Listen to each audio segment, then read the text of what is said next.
নমস্কার বন্ধুরা, আজকের রেসিপি মতিচুর লাড্ডু। লাড্ডু খেতে আমরা সকলেই ভীষণ পছন্দ করি। আর আজকে আমি যে লাড্ডুটা বানাবো এটা খুব সহজে তৈরি হবে, কোনো রকম বেসন ছাড়াই, মিহিদানা বা বোঁদে তৈরি করা ছাড়াই আজকে আমি লাড্ডুটা তৈরি করব। আর এই লাড্ডুটা মিষ্টির দোকানে কেনা যে কোনো লাড্ডুকে হার মানাবে। ইচ্ছা মতো যে কোনো সময় এই দারুণ স্বাদের লাড্ডুটা আপনারা খুব সহজেই বাড়িতে তৈরি করে নিতে পারেন। আসুন দেখে নেওয়া যাক আমি কেমন করে বানাই মতিচুর লাড্ডু। লাড্ডুটা বানাবার জন্য আমি 200 গ্রাম ছোলার ডাল আগে থেকেই ভিজিয়ে রেখেছি। আমি আগের দিন রাত্রিবেলায় ভিজিয়ে রেখেছিলাম, মোটামুটি 3-4 ঘন্টা ভিজিয়ে রাখলেই চলবে। ছোলার ডালটা ভালো করে ভিজে গেলে ডালটাকে 3-4 বার জল পাল্টে পাল্টে ধুয়ে নেব। ভালো করে ধুয়ে নেওয়ার পর আমি ডালটাকে 10 মিনিট জল ঝরাতে রেখে দিয়েছিলাম ঝাঁঝরি বাটিতে। এবার সমস্ত ডালগুলো একটা মিক্সার জারের মধ্যে নিয়ে নিচ্ছি।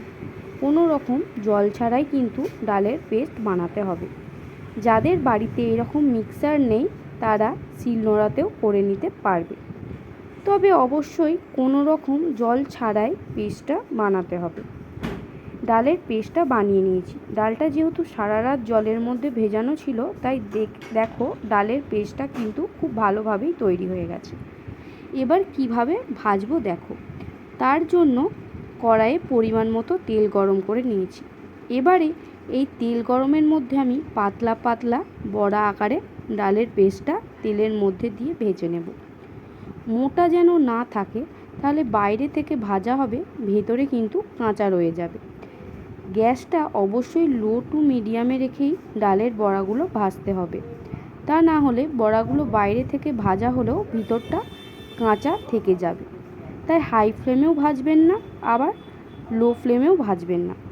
বড়াগুলো ভেজে নিয়েছি, এবার এগুলো একটা পাত্রে তুলে নেব। একইভাবে সমস্ত ডালের বড়াগুলো ভেজে নিয়েছি। ডালের বড়াগুলো আমার ভাজা হয়ে গেছে। এবার ঠান্ডা করে নিয়ে এগুলোকে আমি মিক্সার জারের মধ্যে নিয়ে গুঁড়ো করে নেব। একটা জিনিস মাথায় রাখতে হবে, একদম মিহি পাউডার করলে চলবে না, একটু দানা দানা রেখেই পেস্ট করতে হবে। গুঁড়ো করতে হবে, তবে একদম মিহি গুঁড়ো যেন না হয়ে যায়, একটু দানা দানা যেন বজায় থাকে, এটা কিন্তু অবশ্যই মাথায় রাখবেন। তারপর চিনির সিরা বানানোর জন্য কড়াইতে 250 গ্রাম চিনি দিয়ে দিলাম। 200 গ্রাম ছোলার ডালের জন্য 250 গ্রাম চিনি নিয়েছি। আর যতটা চিনি নিলাম তার অর্ধেক দিয়ে দিলাম জল। এটা অবশ্যই মাথায় রাখতে হবে, চিনির অর্ধেক দিতে হবে জল। চিনির সিরাটা বানিয়ে নিয়েছি। কিভাবে বুঝবেন চিনির সিরাটা রেডি হয়ে গেছে? তার জন্য হাতের আঙুলের মধ্যে নেবেন, দেখবেন চটচট করছে বা একটা চ্যাটচ্যাটে ভাব চলে আসবে। ঠিক সেই পর্যায়ে আমি দিয়ে দেবো 1 চামচ ঘি, আর দিয়ে দেব হাফ টেবিল চামচ রেড ফুড কালার। এটা অপশনাল, আপনারা না চাইলে নাও দিতে পারেন। তারপরে তার সাথে সাথেই দিয়ে দেব গুঁড়ো করে রাখা ছোলার ডালটাকে দিয়ে ভালো করে মিশিয়ে নেব। গ্যাসের ফ্লেমটাকে একদম লোতে রাখতে হবে। গ্যাসের ফ্লেমটাকে লোতে রেখে চিনির শিরার সাথে ডালটাকে ভালো করে মিশিয়ে নেব। আপনারা ঘিটা অবশ্যই দেবেন, একটা সুন্দর গন্ধ আসে লাড্ডুর মধ্যে। ঘি আর ফুড কালার ভালো করে মিশিয়ে নিয়ে চিনির শিরাটা টেনে যাওয়া পর্যন্ত অপেক্ষা করতে হবে। দেখুন চিনির শিরাটা একদম টেনে এসেছে, দেখুন মিহিদানাটা একদম তৈরি হয়ে গেছে। এবার এটাকে ঠান্ডা হওয়া পর্যন্ত অপেক্ষা করতে হবে। এটা ঠান্ডা হয়ে গেছে। এবারে এতে 4 মগজ দিয়ে দিলাম, আর কিছু কাজু এবং কাঠবাদাম ছোট ছোট টুকরো করে দিয়ে দিলাম। আপনারা চাইলে পেস্তা বাদামও দিতে পারেন। এবারে আমরা লাড্ডু আকারে শেপ দিয়ে নেব। তার জন্য হাতে একটু ঘি মাখিয়ে নিয়েছি।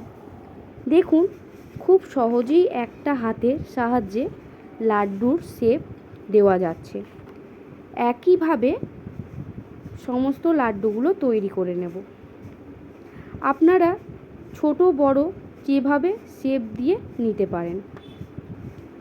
আমি গোল গোল করে লাড্ডু বানানোর পরে দুটো হাত লাগিয়ে লাড্ডুটা আরেকটু গোল করছি যাতে দেখতে সুন্দর লাগে। দেখুন আমাদের লাড্ডু তৈরি হয়ে গেছে। দেখে কিন্তু মনেই হচ্ছে না লাড্ডুটা মিহিদানা দিয়ে তৈরি করা নয়। বেসন ছাড়াই দেখো বন্ধুরা কত সহজে তৈরি হয়ে গেল ছোলার ডালের দুর্দান্ত স্বাদের মতিচুর লাড্ডু। এই লাড্ডুগুলো খেলে কেউ বুঝতে পারবেন না লাড্ডুগুলো ছোলার ডাল দিয়ে বানানো হয়েছে। খেলে মনে হবে দোকানে আমরা কেনা যে মিহিদানার লাড্ডু খাই ঠিক তার মতো। আমি তো বলবো মিহিদানার যে লাড্ডু আমরা খাই তার থেকে সেরা হয় এই লাড্ডু। বাড়িতে অবশ্যই তৈরি করো। যেভাবে আমি দেখিয়েছি প্রত্যেকটা টিপস মেনে যদি আপনারা বানান একদম পারফেক্ট এই মতিচুর লাড্ডুগুলো তৈরি হবে। ভিডিওটা ভালো লাগলে অবশ্যই একটা লাইক করো। ভিডিওটা বন্ধুদের মধ্যে অনেক শেয়ার করো। সকলে সুস্থ থেকো, ভালো থেকো, সাবধানে থেকো। সকলকে ধন্যবাদ।